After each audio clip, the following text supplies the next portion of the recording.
ಸಿಂಹರಾಶಿ ಪ್ರೇಮಿಗಳಿಗೆ ತುಂಬ ಅಡ್ಡಿಯಾಗತಕ್ಕಂತಹ ದಿವಸ ಇದು.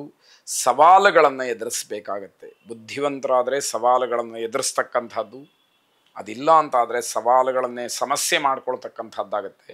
ಅದು ಖಂಡಿತ ಒಳ್ಳೆಯದಲ್ಲ ಅಂತ ಅರ್ಥ. ಕಾರ್ಯಕ್ಷೇತ್ರದಲ್ಲಿ ಸಿಹಿ ಸುದ್ದಿ ಇರುತ್ತೆ, ಆದರೆ ನಿಮಗೆ ಅನುಭವಿಸುವಂತಹ ಯೋಗ ಇಲ್ಲ. ಯಾವುದನ್ನೂ ಕೂಡ ನಾವು ನಕಾರಾತ್ಮಕವಾಗಿ ಚಿಂತನೆ ಮಾಡಿದಾಗ ಯಾವುದು ಒಳ್ಳೆಯದು ಅಂತ ಹೇಳಿ ಅನಿಸೋದೇ ಇಲ್ಲ, ಮನಸ್ಸಿಗೆ ಬರೋದೇ ಇಲ್ಲ. ಅಂತಹ ಒಂದು ಸ್ಥಿತಿಯಲ್ಲಿ ನೀವು ಇರ್ತೀರಿ ಅಂತ ಹೇಳಬೇಕು. ಸಾಯಂಕಾಲದ ಹೊತ್ತಿಗೆ ಅದೃಷ್ಟ ವಿರುದ್ಧ ಅಂತ ಹೇಳಿ ಅನಿಸ್ಬಿಡುತ್ತೆ. ಬೆಳಗ್ಗೆಯಿಂದ ಏನೋ ನಡ್ಕೊಂಡು ಬಂದಿತ್ತು, ಸಾಯಂಕಾಲ ಆಗುವ ಹೊತ್ತಿಗೆ ಎಲ್ಲವೂ ಕೂಡ ನನಗೆ ವಿರುದ್ಧವಾಗಿ ನಡೀತಾ ಇದೆ ಎನ್ನುವಂತಹ ಮಾತುಗಳನ್ನು ಆಡ್ತೀರಿ. ಧನಾತ್ಮಕವಾದಂತಹ ಚಿಂತನೆಗಳು ನಿಮ್ಮ ಮನಸ್ಸಿಗೆ ಬರೋದೇ ಇಲ್ಲ. ನಾನು ನನ್ನ ಕರ್ತವ್ಯವನ್ನು ಹೇಗೆ ಮಾಡ್ತಾ ಇದ್ದೀನಿ ಅನ್ನುವಂಥದ್ದನ್ನು ಒಂದು ಕ್ಷಣ ಯೋಚನೆ ಮಾಡಬೇಕಲ್ಲ, ಅದಿಲ್ಲ. ಏನಾಗತ್ತೆ, ಇವೆಲ್ಲವೂ ನನಗೆ ವಿರುದ್ಧವಾಗೇ ನಡೀತಾ ಇದೆ ಅನ್ನುವಂತಹ ಮಾತುಗಳು ಬರುತ್ತೆ. ಏನು ಅಂತಂದರೆ, ಯಾವ ವಿಷಯವನ್ನು ತಗೊಂಡ್ರೂ ಕೂಡ ಇವತ್ತು ಹೆಚ್ಚು ಸಮಾಜದಲ್ಲಿ ಪ್ರಚಲಿತವಾಗಿರತಕ್ಕಂತಹ ಪದ ಒಂದಿದೆಯಲ್ಲ, ಷಡ್ಯಂತ್ರ ಅಂತ. ಆ ಮಾತನ್ನು ನಿಮ್ಮ ಬಾಯಿಂದ ಕೇಳಬೇಕಾದಂತಹ ಒಂದು ಸಂದರ್ಭ ಒದಗಿ ಬರ್ತಕ್ಕಂಥದ್ದಾಗತ್ತೆ. ಆರ್ಥಿಕವಾದಂತಹ ಸ್ಥಿತಿಗತಿಗಳನ್ನು ನೋಡಿ ಬಂಧುಗಳಾಗಲಿ ಸ್ನೇಹಿತರಾಗಲಿ ನಿಮಗೆ ಏನೂ ಕೂಡ ಸಮಾಧಾನವನ್ನು ಹೇಳಕ್ಕೆ ಬರೋದಿಲ್ಲ. ಹಣಕಾಸಿನ ವಿಚಾರದಲ್ಲಿ ಚೆನ್ನಾಗೇ ಇರ್ತೀರಿ, ಆದರೆ ಮನಸ್ಸು ಮಾತ್ರ ನಿಮ್ಮ ಹಿಡಿತದಲ್ಲಿ ಇಲ್ದಲೇ ಏನೇನೋ ಅಚಾತುರ್ಯಗಳೆಲ್ಲ ಆಗ್ತಕ್ಕಂಥದ್ದು. ಕುಟುಂಬದ ಎಲ್ಲ ಸದಸ್ಯರು ಕೂಡ ಸಂತೋಷವಾಗಿರ್ತಾರೆ, ಅದರಲ್ಲಿ ನೀವು ಕೇಂದ್ರ ಬಿಂದುವಾಗಿರ್ತೀರಿ. ನಿಮ್ಮಿಂದನೇ ಆ ಸಂತೋಷ ಅಂತಕ್ಕಂಥದ್ದು. ಹಾಗಂತ ಆ ಸಂತೋಷ ಹಾಳಾಗುವಂಥದ್ದು ನಿಮ್ಮಿಂದನೇ. ಏನೋ ಮಧ್ಯದಲ್ಲಿ ಮಾತಾಡಿಯೋ ಇನ್ಯಾವುದೋ ಒಂದು ಸಂದರ್ಭವನ್ನು ಅಲ್ಲಿ ಸೃಷ್ಟಿ ಮಾಡಿಯೋ ಆ ಒಂದು ಸಂತೋಷವನ್ನು ಹಾಳು ಮಾಡ್ತಕ್ಕಂಥದ್ದಾಗತ್ತೆ. ಕುಬೇರನನ್ನು ಪ್ರಾರ್ಥನೆ ಮಾಡಿ ಜೀವನದಲ್ಲಿ ಆಗ್ತಕ್ಕಂತಹ ಎಲ್ಲ ಏರಿಳಿತಗಳು ಸಮಾಧಾನವನ್ನು ಕೊಡಲಿ, ಅದರಿಂದ ತೃಪ್ತರಾಗ್ತಕ್ಕಂತಹ ಭಾವ ನಮಗೆ ಬರಲಿ ಅಂತ ಕೇಳ್ಕೊಳ್ಳಿ. ಶುಭವಾಗಿ. ಕನ್ಯಾ ರಾಶಿ ಹಣಕಾಸಿನ ವಿಚಾರದಲ್ಲಿ ಭಿನ್ನಾಭಿಪ್ರಾಯ ಬರುತ್ತೆ.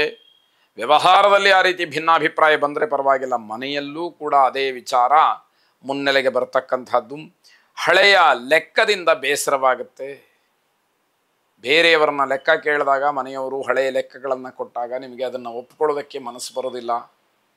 ನಿಮ್ಮದೇ ಲೆಕ್ಕಾಚಾರ ಬೇರೆ ಇರುತ್ತೆ, ಆದ್ದರಿಂದ ಸ್ವಲ್ಪ ಬೇಸರವಾಗುವಂಥದ್ದು.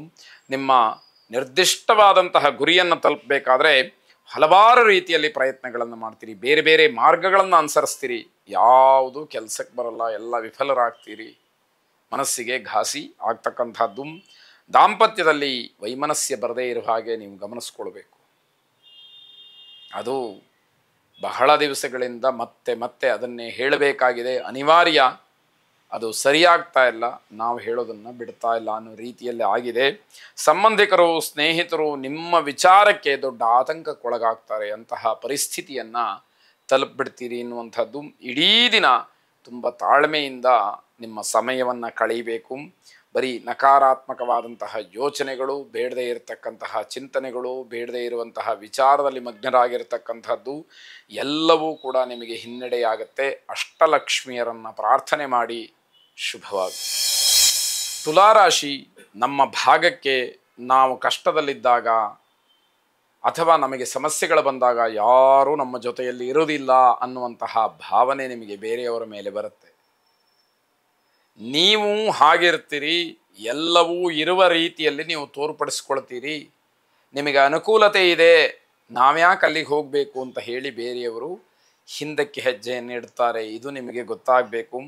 ಕಷ್ಟಪಟ್ಟು ಮಾಡಿದಂತಹ ಕೆಲಸ, ಹಾಗೆ ಉದ್ಯೋಗ, ಹಿಂದೆ ನೀವು ಪಟ್ಟಂತಹ ಕಷ್ಟ ಇವೆಲ್ಲ ನೆನಪಾಗಿ ಮನಸ್ಸಿಗೆ ನೋವಾಗುವಂಥದ್ದು, ಬೇಸರವಾಗುವಂಥದ್ದು, ಕಣ್ಣೀರನ್ನು ಇಡ್ತಕ್ಕಂತಹ ಸಂದರ್ಭ ಒದಗಿ ಬರಬಹುದು.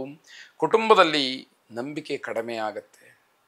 ನಾನು ಇಷ್ಟೆಲ್ಲ ಹೋರಾಟ ಮಾಡಿ ಇಷ್ಟು ಕಷ್ಟಪಟ್ಟು ನನ್ನ ಭಾಗಕ್ಕೆ ಅಥವಾ ನನ್ನ ಒಂದು ಕ್ಷಣಿಕವಾದಂತಹ ಸುಖಕ್ಕೆ ಯಾರೂ ನನ್ನ ಜೊತೆಗೆ ಇಲ್ವಲ್ಲ ಅಂತ ಹೇಳಿ ಬೇಸರವನ್ನು ಮಾಡ್ಕೊಳ್ತೀರಿ. ಅಲ್ಪ ಸ್ವಲ್ಪ ಕೂಡಿಟ್ಟಿದ್ದಂತಹ ಹಣವೂ ಕೂಡ ಔಷಧಿಗೋಸ್ಕರವೋ ಅಥವಾ ಇನ್ಯಾವುದೋ ಬೇಡದೇ ಇರತಕ್ಕಂಥದ್ದಕ್ಕೋ ಖರ್ಚಾಗತ್ತೆ.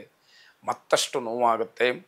ಹಣದ ಖರ್ಚು, ಅನಾರೋಗ್ಯ, ಮನಸ್ಸಿನ ಮೇಲೆ ತುಂಬ ಕೆಟ್ಟ ಪರಿಣಾಮವನ್ನು ಬೀರ್ತಕ್ಕಂಥದ್ದಾಗತ್ತೆ.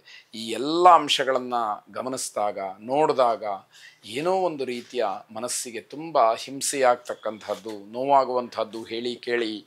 ಅಮಾವಾಸ್ಯೆಯ ದಿವಸ ಬೇರೆ, ಮಹಿಳೆಯರಿಗೆ ಆರೋಗ್ಯದ ಬಗ್ಗೆ ತುಂಬ ಆತಂಕ ಆಗುವಂತಹ ದಿವಸ. ನಿಮ್ಮ ಕುಲದೇವರನ್ನು ವಿಶೇಷವಾಗಿ ಪ್ರಾರ್ಥನೆ ಮಾಡಿ. ಶುಭವಾಗಿ.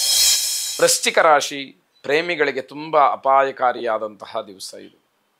ಯಾರಿಗೆ ಈ ವಿಷಯ ಗೊತ್ತಿಲ್ಲವೋ ಅಂಥವರು ಆ ಅಪಾಯವನ್ನು ಎದುರಿಸಬೇಕಾಗತ್ತೆ ಎನ್ನುವಂಥದ್ದು. ಮುರಿದು ಬಿದ್ದಂತಹ ಸಂಬಂಧಗಳನ್ನು ಸರಿಪಡಿಸೋದಕ್ಕೆ ಉತ್ತಮವಾದಂತಹ ದಿವಸ. ಆ ಕೆಲಸ ನಿಮ್ಮಿಂದ ಆಗುವಂಥದ್ದು. ಯಾವುದೋ ಕಾರಣಕ್ಕೆ ಮಾತುಗಳನ್ನು ಬಿಟ್ಟಿರ್ತಾರೆ, ಸಂಬಂಧ ಮುರಿದು ಹೋಗಿರುತ್ತೆ, ಅದನ್ನು ಮತ್ತೆ ಒಟ್ಟಿಗೆ ಸೇರಿಸಬೇಕು ಅಂತಂದರೆ ಅದು ಹರಸಾಹಸವನ್ನು ಮಾಡಬೇಕಾಗತ್ತೆ. ಆದರೆ ನಿಮ್ಮ ಮಾತಿಗೆ ಬೆಲೆ ಸಿಕ್ಕಿ ಈ ದಿವಸ ಆ ಕೆಲಸ ನಡೀಬಹುದು ಅನ್ನುವಂಥದ್ದು. ಹೊಸ ಹೊಸ ಕೆಲಸವನ್ನು ಆರಂಭ ಮಾಡೋದಕ್ಕೆ ಅದ್ಭುತವಾದಂತಹ ದಿವಸ ಇದಾಗಿದೆ.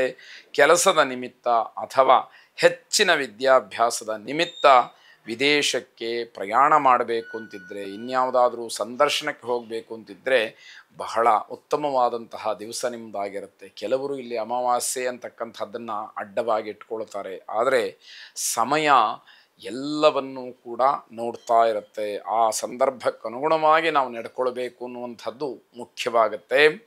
ಕೆಲಸವನ್ನು ಅಲ್ಪ ಅಂತ ಹೇಳಿ ಭಾವಿಸದೆ ಶ್ರದ್ಧೆಯಿಂದ ಮಾಡಿ. ಆ ಕೆಲಸದಿಂದಲೇ ನಿಮಗೆ ಯಶಸ್ಸಿದೆ.